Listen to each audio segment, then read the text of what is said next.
Hey guys, before I start this month's recap video, I wanted to address the recent controversy that's arisen as of late. This is probably the hardest video that I've ever had to make. I really didn't think I'd ever be in this position, but I wanted to share my side of the story. Some of you may have seen the screenshots, and yes, the tweets are real. In 2016, I tweeted, "I'd rather be shot in both legs and dragged across broken glass than listen to Living Room by AJR. In 2018, I tweeted, "If I hear bang one more time, I'll poison the village drinking well." And worst of all, in 2021, I tweeted, "OK Orchestra is like the soundtrack to Paw Patrol if the soundtrack to Paw Patrol was produced on a Meowsic cat keyboard." Now, I want to be clear. I am not that person anymore. I've grown. I've changed. I've listened to Neo Theater more times than I can count, and I've fallen in the top 0.1 of AJR's yearly Spotify listeners. And in the wise words of AJR themselves, I'm weak. And what's wrong with that? It turns out, nothing. Nothing is wrong with that. I was wrong. And I'm sorry. I'm sorry to AJR. And I'm sorry to their fans. I just hope that I can earn your trust back. And I'll continue to do better. So let's get back to the video. Spicy like pepper, 1-2-stepper, laid back, motivated, money go getter. Never felt better, write me love letters, shooting out the spike chain, Megadeth tether. Oh, guys, welcome back. I'm feeling good, welcome back. This is everything I listened to in the month of June. Let's do a bunch of stuff, gonna give you a rating, gonna give you a review, tell you if I think it's worth your time or not. As always, before we get into it, if you like what you're seeing, give me a like, give me a comment, give me a share, subscribe if you want to see more content just like this. As always, I take requests, so if I missed something that was on your radar last month, let me know in the comments below and I'll get around to it. Without further ado, the first record that I listened to this month was... Guess I gotta accept the pain. Need a cigarette to make me feel better. Every good thing comes my way, so I still get told up. Addison by Addison Rae. Now, I'm a huge advocate of the idea that anyone can make music as long as they have a respect and appreciation for the craft. And as far as music by influencers go, Addison is a pretty competent and passable pop record, all things considered. For those who really love the Y2K-inspired pop music that's been making a resurgence as of late, you're gonna eat this record up. It's reminiscent of that late 90s to early 2000s Madonna, Britney Spears era sound, which certainly still has a dedicated audience today. Unfortunately though, Addison suffers pretty heavily from some incredibly uninspired, formulaic, and borderline cringy songwriting. I'm unsure if some of this is supposed to be satire or not, but the lyricism hinders anything that succeeds in production and or presentation. The record sounds good most of the time, but it's a pretty boring listen from front to back. Outside of a couple standout tracks, those being Diet Pepsi, Aquamarine, and Headphones On, most of which being singles, Addison isn't going to be something that I return to very often. And I'm gonna give Addison a 6. How am I escaping? My reasons don't need explaining. 8 months to the Pisces season changes. Why is this Gemini hating? Maybe thought my career right now will be failing, but my ship won't stop sailing. Next, I listened to Lotus by Simz, which comes at an interesting point in her career. After getting screwed over by her longtime collaborator Inflow, she was left with a significant amount of money in debt and in the middle of a tumultuous and heated lawsuit.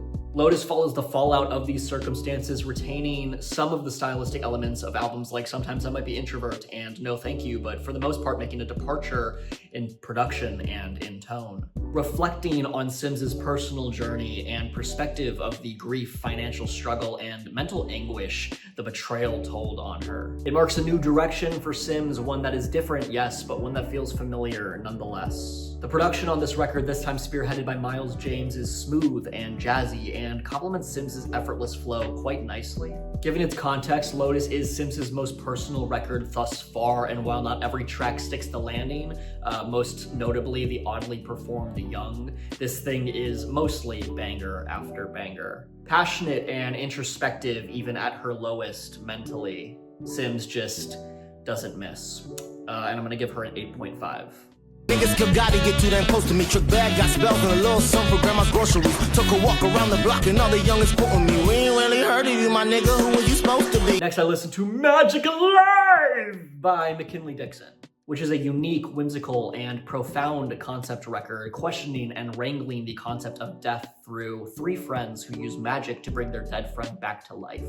Dixon is an undeniably powerful MC with plentiful vocal range and a charismatic, versatile performance. Backing production is also an absolute standout on this thing, feeling so dense, so layered, and so grandiose that you really feel like you're in the room with a live band. Dixon and the instrumentals flow together so effortlessly like water, which makes the entire record feel so cohesive and incredibly paced. I'm really loving this record, and it feels like Dixon has truly found his voice with his last record, beloved Paradise Jazz from 2023, being equally energetic and excellent, but not nearly as refined and focused. What a wonderful year for jazz rap, and Magic Alive is one of the strongest records to come out of this year. And I'm gonna give Magic Alive a 9.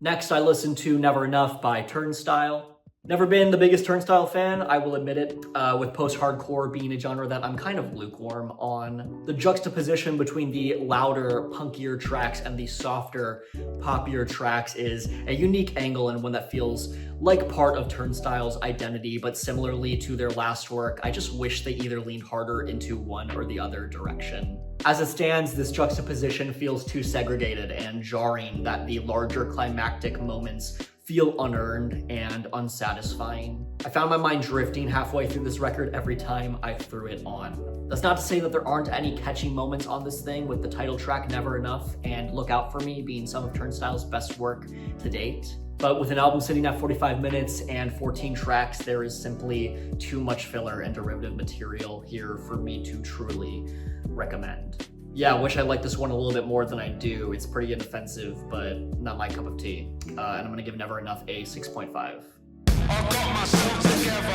I got myself in check. I made myself a member, got myself out the red. I upgrade, give us our daily bread. I got paid on payday, now I just want fed. Next, I listened to Crawler by Idols. A friend of mine is hopelessly into Idols and gave me Crawler on vinyl for my birthday in an effort to force me to listen to it from front to back. So I did. Tank from last year was my first real exposure to Idols, and I found it to be an engaging, gritty, punchy record that really held its own. Crawler takes that dirt and that grime to a whole new level, with it being a loose concept album about a car crash the lead vocalist Joe Talbot survived, and how it puts perspective onto his long struggle with addiction.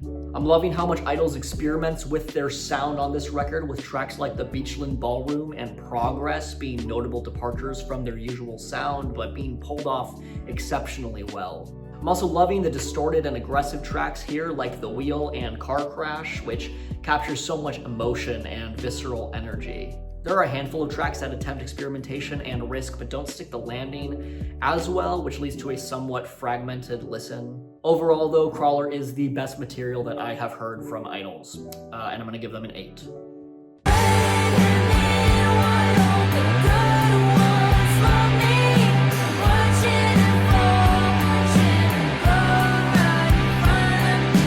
Next, I listened to If You Asked for a Picture by Blondshell. I was really hopeful for Blondshell's career trajectory after her debut record in 2023, coming into the scene with a classic indie rock sound, but with her own unique quirks to stand out from the competition. My only complaint from that record was that I wish it were longer. I went into If You Asked for a Picture optimistic, but left feeling disappointed. The writing this time around feels less personable and charismatic, and more derivative and repetitive. Nearly every song is about a boy, which wouldn't be as boring if every track didn't also sound the same. I was hoping for a progression of her sound, and it seems she chose to stay stagnant on this one. There are a couple tracks here that feel more elevated, like TNA and Event of a Fire, but the majority of this project is very forgettable and serves no purpose other than to sound inoffensive. And I'm gonna give Blondshell a 6. Fuck, I never thought I'd lose my mind. I suppose sanity is easy losing, hard to find. Next, I listened to Phantom Island by King Gizzard and the Lizard Wizard. I'm a pretty new fan of King Gizzard and the Lizard Wizard, with my first exposure to their work being last year's Flight B741, which provided some incredibly solid, carefree blues rock. I've been informed that their shtick is that they switch up their styles quite often, which is interesting considering Phantom Island is certainly a departure from that blues rock sound, but is still experimenting with that jam band psych pop rock sound. I'm liking the direction this record takes more than in Flight B741, with swelling orchestral moments to danceable and groovy guitar riffs to beautiful and elegant flute accents. A lot of the tracks here fail to carry their own identity, with most of the material here sounding pretty samey and indistinguishable. Not to say that anything here sounds bad, I struggled to find a track that I flat out disliked, but it could have used a little bit more variety. Really loving how fun this record is and the fact that it's not concerned with being anything else. And I'm gonna give Phantom Island a 7.5. You got a look on your face like you're caught in a lie. I got you all to myself, but I keep asking why in this relationship? Next, I listened to I Quit by HAIM, which I was really hoping to like more than I did. I went into this record with somewhat high expectations after coming off of Women in Music Part 3, which was a great, cohesive listen. I Quit has some fantastic highlights, like the potent and catchy relationships, to the passionate and country twang, Down to Be Wrong, to the dynamic and my personal favorite on the record, Lucky Stars. However, outside of a handful of great moments, this thing is pretty forgettable. A whole lot of formulaic and uninspired breakup indie pop that sounds all too similar to its predecessors and not nearly as engaging and iconic as some of their older work. I Quit doesn't take nearly as many risks as I would have liked it to, which results in the end product feeling very bland and weak in comparison. Not bad at all, but definitely a case of wasted potential. And I'm gonna give I Quit a 6.5.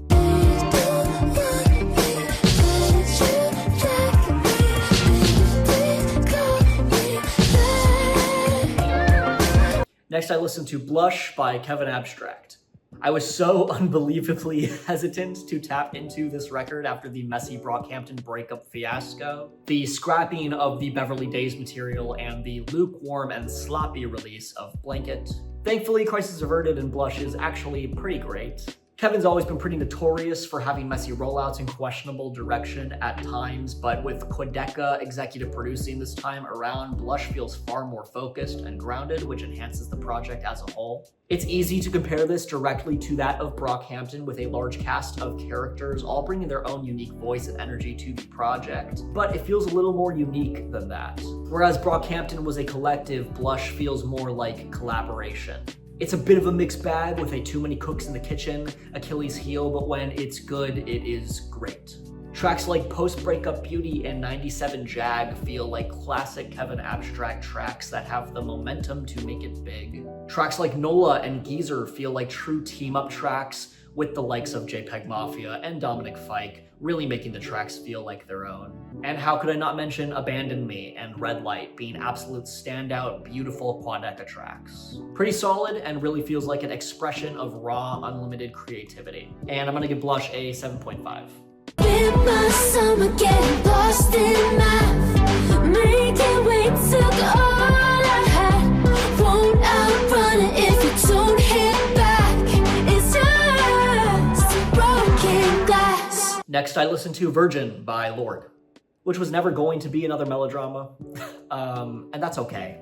Lorde still got that special sauce, and while Virgin sees her in a far more subtle and stripped back fashion, it still delivers some hard-hitting, emotionally vulnerable moments and a generally consistent tone from start to finish. Feeling more introspective than her past work, tapping into themes of sexual exploitation and objectification, heartbreak and betrayal, and body dysmorphia. I admire Lorde's willingness to face her demons so openly on this record, and it adds to the overall concept and cohesiveness of the project. The cuts here aren't as catchy or upbeat as some of the material we saw on Melodrama melodrama or even pure heroin, and take a sadder, colder approach. And while this isn't my personal preference, I'd be lying if I said I didn't still find the material here to be pretty impactful. There were a handful of tracks I didn't care for sonically, and there are a handful of moments that I wish took their concepts or instrumentation further, but Virgin is a really solid and passionate release from Lorde. And I think that it is truly going to stand the test of time. It's definitely a grower. And I'm gonna give Virgin a 7.5.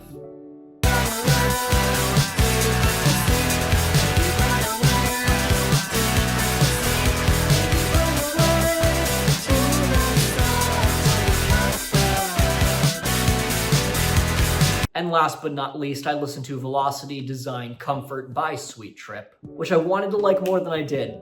I still enjoyed it quite a bit, but seeing how critically acclaimed this record is, I was expecting it to blow my mind. Didn't quite get that, but I did get some really solid glitch pop. I've never been able to get into IDM, which may be the reasoning for my impartial opinion on this record. I found the tracks that fell under this category, coincidentally the ones that fall in the middle of this record, to be the weakest points on the album, feeling a bit too drawn out and repetitive for my own liking. On the other hand, I loved the more pop-centric tracks on this record, like Disco, Chocolate Matter, and To All the Dancers of the World, which have an undeniable groove and energy that really elevate this project to unbelievable heights. The record masters a truly unique tone and atmosphere that really make the record as memorable as it is. While some of this isn't my cup of tea, I can still admire the aspects that I didn't necessarily love. And awesome artwork too.